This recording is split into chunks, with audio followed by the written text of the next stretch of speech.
I don't want the game to end.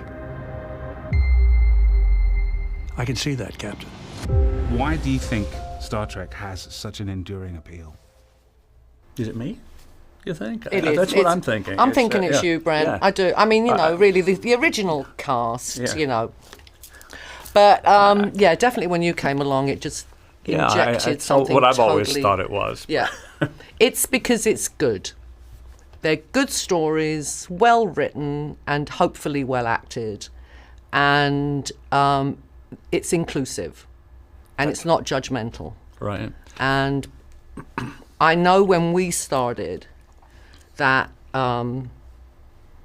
Star Trek fans were regarded as being like a little odd.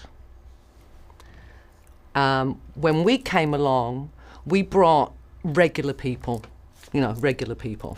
And that's what grew, I think, the franchise to the point that it is today, because it wasn't just, the people who turn up at conventions in uniform, it was everybody.